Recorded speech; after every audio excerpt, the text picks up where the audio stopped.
Hollywood wants you to believe that being a federal fugitive cyber mastermind is an incredibly sleek lifestyle. You are supposed to be wearing a pristine leather jacket in a neon-lit cyberpunk apartment. You are supposed to be typing 300 words per minute while green binary code reflects flawlessly off your designer sunglasses. In reality, you are currently sitting in a damp basement wearing sweatpants with a mysterious mustard stain from 3 days ago. You've been staring at a glowing monitor for 14 hours, trying to guess if a middle-aged Department of Defense employee named Gary uses his anniversary or his golden retriever's birthday as his security question. The global financial system is currently trembling because Gary really loves his dog.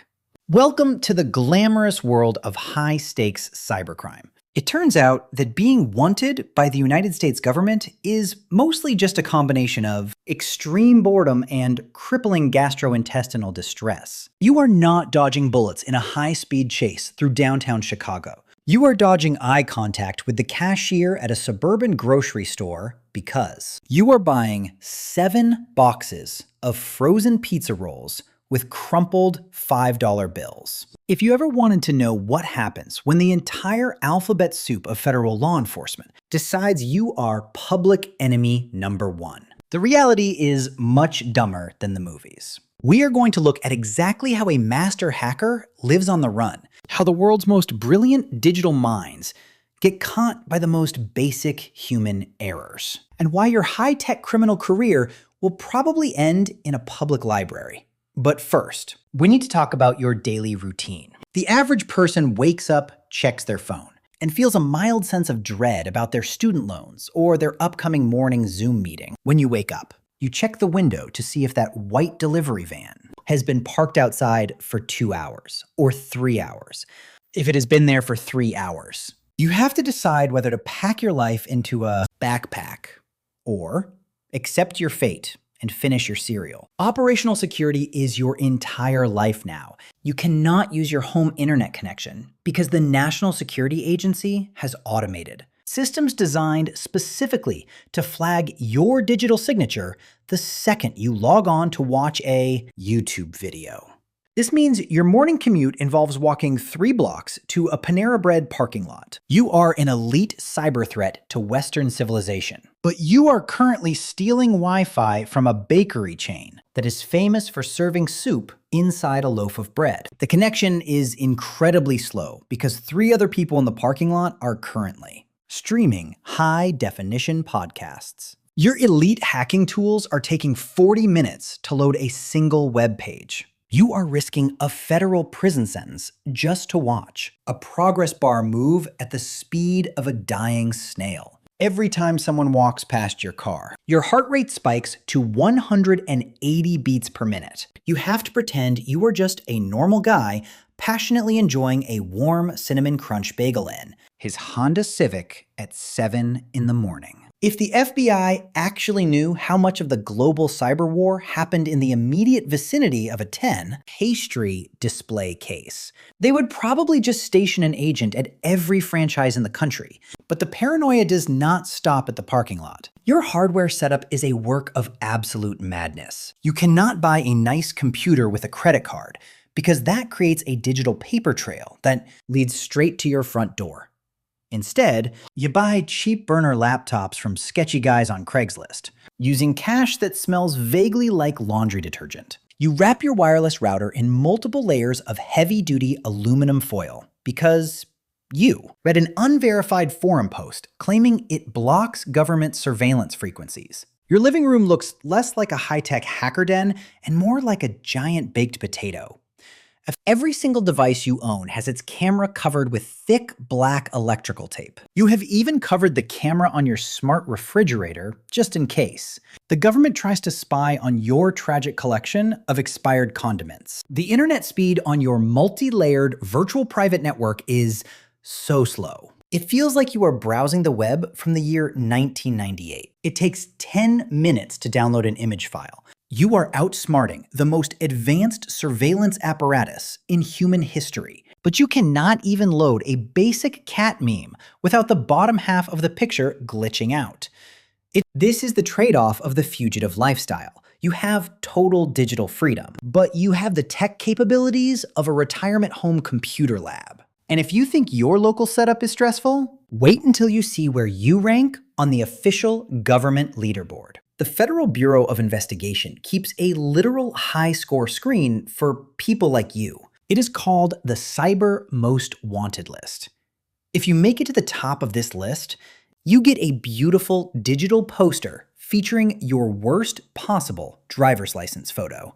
The government will also put a massive bounty on your head. For example, the United States government offered a $3 million reward for information leading to the arrest of a Russian hacker named Evgeniy Bogachev. He was accused of creating malware that infected hundreds of thousands of computers globally to steal hundreds of millions of dollars. Today, he lives openly in a beautiful Russian resort town on the Black Sea. He owns a luxury yacht. He drives expensive sports cars. He also maintains a truly massive collection of domestic cats. That is not a stressful life on the run. That is just a highly successful retirement plan for a classic James Bond villain. If you are a hacker operating from a country that does not have an extradition treaty with the United States, the FBI cannot touch you. You can sit on your yacht, sip an expensive drink, and browse your own FBI wanted poster. Like, it is a very exclusive LinkedIn achievement.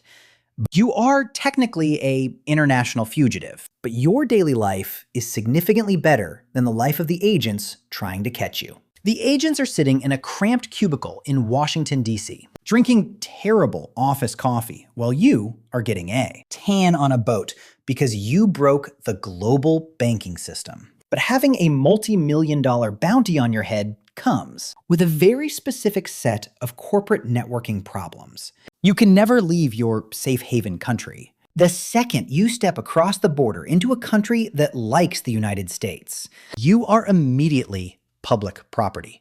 This means your vacation options are extremely limited. You cannot go to Disneyland. You cannot take a romantic trip to Paris.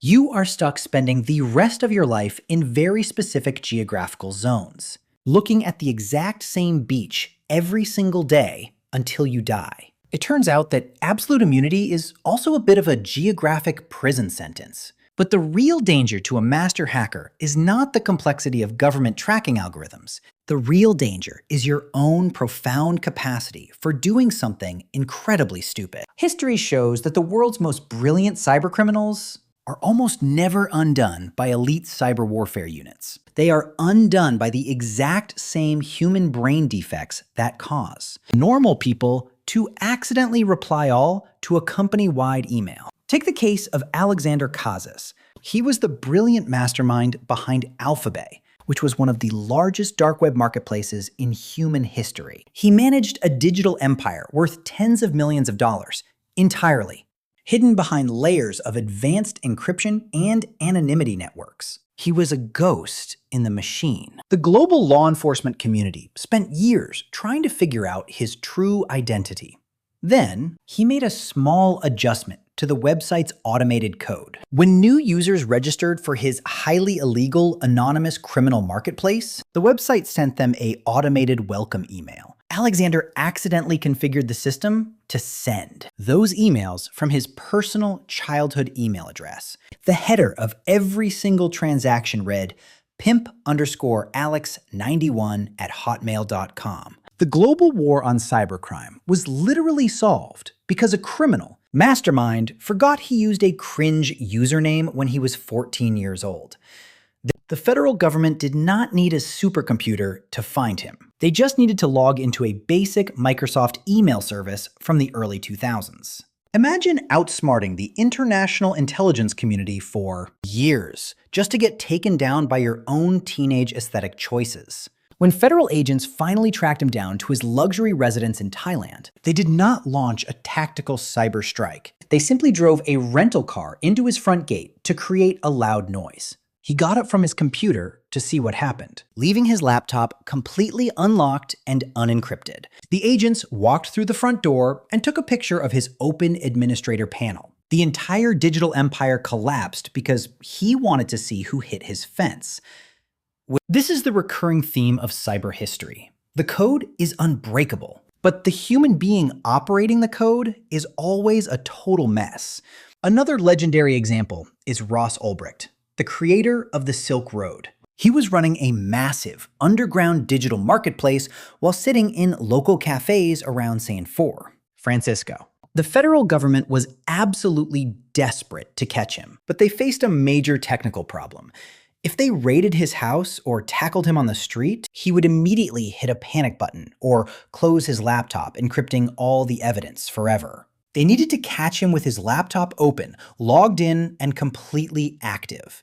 So they did not use high-tech surveillance gear. They waited until he walked into the science fiction section of a public library. Two undercover federal agents stood directly behind him and began staging an incredibly loud, dramatic lovers' quarrel. They were screaming at each other about relationship issues right next to the bookshelves. It was a performance that would have received a standing ovation from a high school drama club. Ross did what any normal human being would do when two people start screaming about infidelity in a quiet library. He turned around to watch the drama unfold. The exact second his eyes left his screen, a third undercover agent slid into his seat and grabbed his open, unencrypted laptop. The ultimate digital outlaw was defeated because he could not resist a juicy piece of public gossip. He was outsmarted by the oldest theatrical trick in the book. You can write the most elegant encryption algorithms in the world, but you cannot encrypt the human urge to watch a trashy relationship argument in public. Then there is the classic vacation trap. Many master hackers are perfectly safe as long as they stay inside their home countries. But humans get bored. When you have millions of dollars in stolen cryptocurrency sitting in a digital wallet, it is very hard to spend your life sitting in a dreary apartment eating instant noodles. You eventually want to go to a beach. You want to order an expensive drink with a small umbrella in it. This is exactly what happened to Roman Seleznev, a prolific Russian hacker who had stolen millions of credit card numbers. He knew the United States government wanted him badly.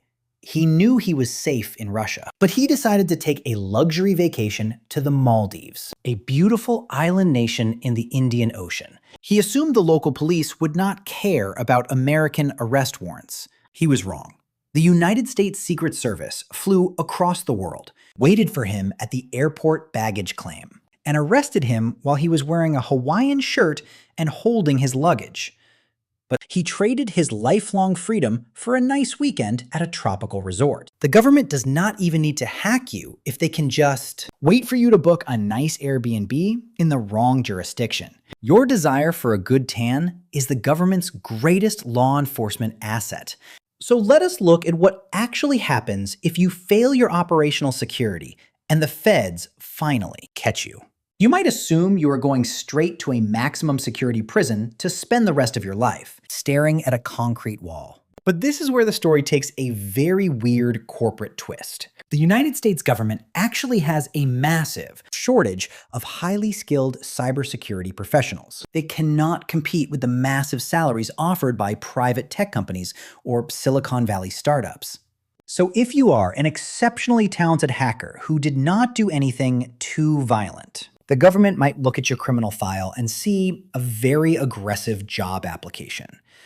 Instead of throwing you in a deep, dark hole, they might offer you a deal. They will reduce your prison sentence if you agree to put on a badge and work for the very agencies that spent years hunting you down. You go from a rogue digital anarchist to a low-level federal employee with a security clearance. Your daily life changes completely. Instead of hiding in a Panera Bread parking lot to steal Wi-Fi, you are now sitting in a brightly lit government office building in Virginia. You have a retirement plan. You have health insurance. You have a supervisor named Susan who gets very upset if you do not. Submit your digital timesheets by Friday at 4 in the afternoon. Your epic rebellion against the global establishment has successfully concluded with you attending a mandatory compliance seminar about office etiquette. You are now using your legendary cyber abilities to help Gary from IT reset his password because he forgot it for the third time this month. The ultimate anti-government fugitive lifestyle was just a very high stakes. highly illegal internship for a standard 9-to-5 government tech support role. So what about you? Are you the elite cyber mastermind who can live on the run while surviving entirely on frozen pizza, rolls, and public bakery Wi-Fi? Or are you going to get caught immediately because you used your childhood email address to register your global criminal network? Let me know in the comments below. In the meantime, you should probably go change your passwords. Make sure it is not your dog's name. Because Gary is currently working for the government, and he is very good at guessing.